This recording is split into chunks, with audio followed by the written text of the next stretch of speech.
Good day, students. Welcome to our lesson summary review for lesson 5 of the course Foundations for Discipleship, talking about Christian education. And so this lesson number 5 is entitled Developing and Learning. If we look at our lesson outline, we're going to cover 2 sections in our outline today. You can see them listed in your study guide. First outline we're going to look at is understanding human development. And secondly, we'll look at the characteristics of learners, the characteristic of learners. Our lesson objectives, we hope that you will be able to explain how humans grow and develop, that you will be able to identify the major periods of human life. I want you to also be able to describe characteristics of learners in childhood, adolescence, and adulthood, and in the sub-periods of each one of these major periods. And finally, we want you to be able to discuss factors which affect human personality. So let's go ahead and take a look in your study guide. You'll see keywords that are listed as they are in all of the lessons. You have a glossary at the end of your study guide to be able to look those words up to understand them as you encounter them in your studies. So let's go ahead and begin now with our first lesson outline, which is understanding human development. Our first objective wants us to understand how people grow. So in this section, you're going to choose statements which describe correctly how people grow. Now, as we begin this lesson, success in building relationships and in effective teaching depends to a large extent on our understanding of the nature of human beings. To understand ourselves and those we seek to nurture in spiritual growth, we must study human development. Now, people grow in many ways. As soon as life begins, we start growing physically. Our bodies continue to grow for a number of years, reaching maximum stature in early adulthood. We also grow intellectually, emotionally, socially, and spiritually. Growth in these 4 areas can continue long after the physical growth of the body has stopped. In fact, growth in the non-physical areas can continue throughout life until either death, senility, or physical deterioration disrupts the capacity for growth in those areas. Now, as we look at growth in each of these 5 areas or facets of life, we'll understand their importance. To be properly developed in all 5 is to be whole. And wholeness is realized when one achieves an ideal balance in each of these areas. Imbalance exists when a person fails to properly develop in one or more of these basic areas of life, or when one area is developed to the neglect of the others. As we've mentioned in previous lessons, the goal of Christian nurture is wholeness. Proper development in each area of life. As Christians, we often place high priority on spiritual growth. We value spiritual growth because the Christ life is eternal. Other areas of human life are temporal and cease with death, but the spirit of man lives on after death and returns to God. Therefore, in Christian nurture, we place great emphasis on spiritual development. While growth is natural, we should not assume that growth in wholeness is automatic. It must be encouraged and nurtured. Teachers, as well as other Christians, have opportunities to facilitate growth. Let's talk about some of the major periods of life. This objective wants us to correctly identify developmental periods of life. We commonly identify three major periods of human life: childhood, adolescence or youth, and adulthood. Childhood refers to the period of life from birth to about the age 11 or 12 years. Adolescence refers to the period of life from about 12 to about 18 or 19. Adulthood, the longest period of life, begins at about 20 years and continues until death. Since many people live to be very old, this period may extend to as much as 2/3 or 3/4 of a lifetime. Have you noticed that as people pass through these human development periods, their abilities, needs, and characteristics change? A newborn baby is very different from what he will be at age 10. A young adult in his early 20s is different from an adult of 60 or 70. It is evident that three broad groupings cannot describe accurately the many stages of human development. Consequently, we divide each of these periods into three subdivisions for a more accurate description of the changes characteristic of each substage of growth. So let's begin by looking at the first period, which is childhood.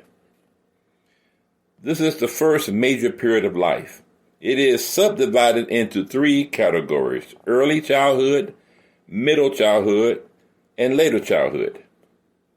Early childhood describes the period from birth to about age 5 or 6. In many societies, children begin school at the close of this period. Middle childhood is the period from age 5 or 6 to age 9 or 10. And later childhood covers the period from age 10 to the beginning of adolescence at about age 12. The second major period we talked about is adolescence. This is the second major period of life. It is likewise subdivided into three segments: early, middle, and latter adolescence. Early adolescence includes age 12 to about 15. In many countries, adolescents in this bracket attend middle school or junior high school. Middle adolescence includes adolescents from 15 to 17 years old. Middle adolescents in many cultures attend secondary or high school. And latter adolescence includes youth from about 17 to 19. Graduation from secondary school usually comes at the beginning of the latter adolescent stage. And adulthood, the third major area of life, or period of life, that is.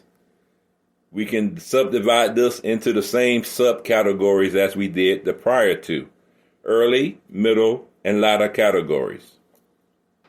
Early adulthood extends from about age 20 to about age 35 or 40.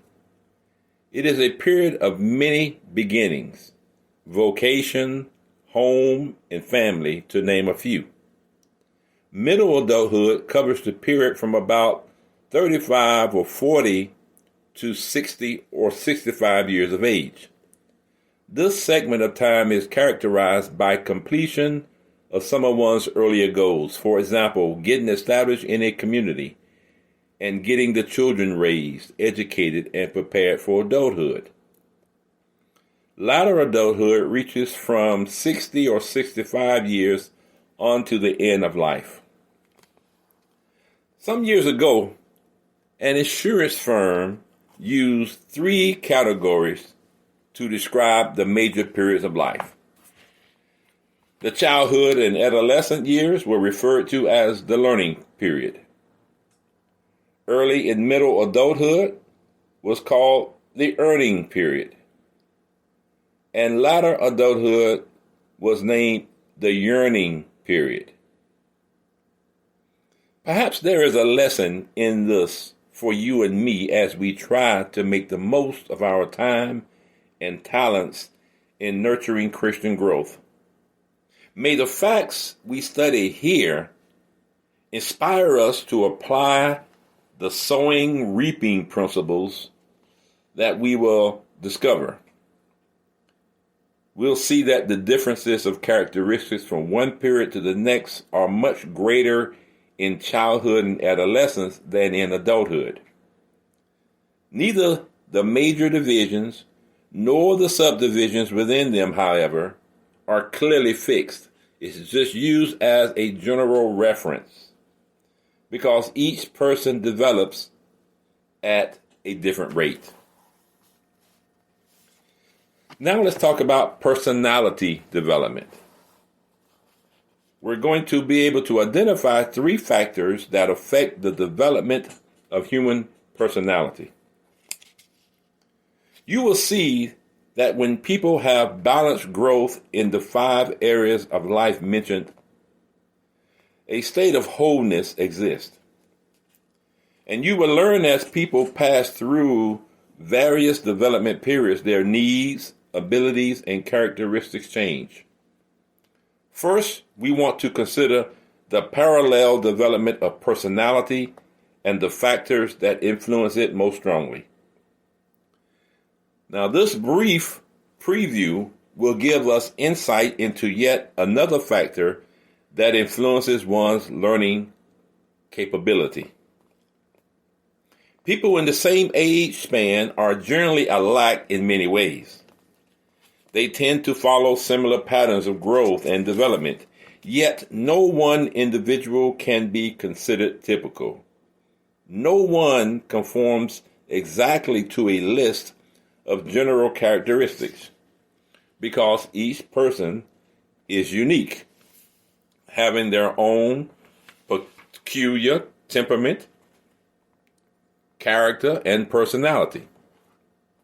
But these are developed and modified through life experience, through nurture, and the learning process. Let's talk about what personality is. Personality is a term which refers to the total of what a person is. It includes one's thoughts, actions, attitudes, traits, temperament, and character. Human personality is affected by complex forces over a long period of time. And so in this section, we will discuss 3 factors which affect personality development. We're going to talk about number 1, heredity. Number 2, environment. And number 3, will.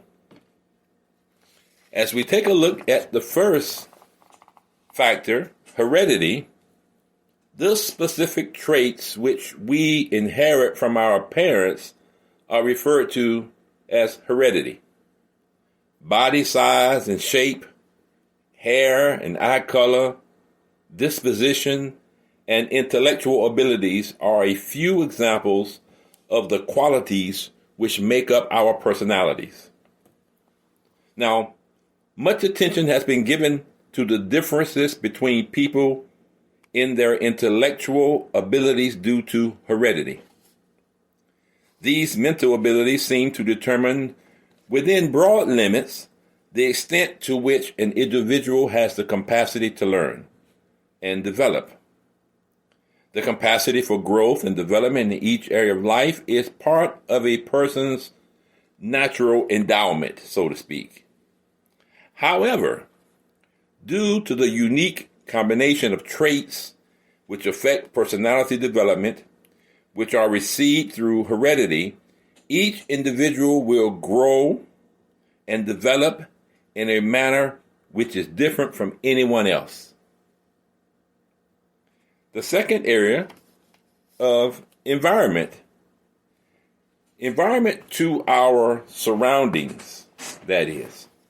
So, people develop in physical settings that have limiting and determining factors on their development. For example, Life in a nomad's tent and life in a crowded apartment complex have different influences on growing children. Imagine, for instance, the difference between rural children who can dig, run, jump, explore fields, and engage in work and play activities in their physical environment, as opposed to city children who live in crowded apartment buildings and play on crowded streets and alleys in an asphalt jungle. The social environment, which also affects people's development, includes such things as neighborhoods in which they live, occupation and education, family income, quality of available schools, opportunities available for recreational and religious activities, and other factors. And also, students, culture is a part of our environment. Every culture has established its own values and teaches conduct based on these values. Environment provides both limitations and opportunities to develop our mental abilities.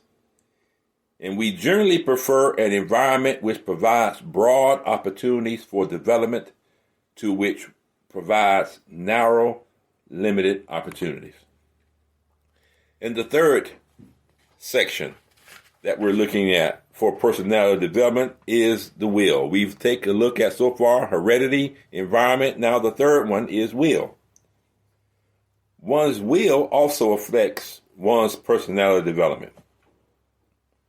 They have been given the power to choose. They may either choose to take advantage of the opportunities for development which are available to them, or they may choose to ignore or neglect these opportunities. And some people believe that the will is more important to personality development than either one's inherited mental capacity or environmental opportunities. So we must consider these factors as we look at how people develop and learn.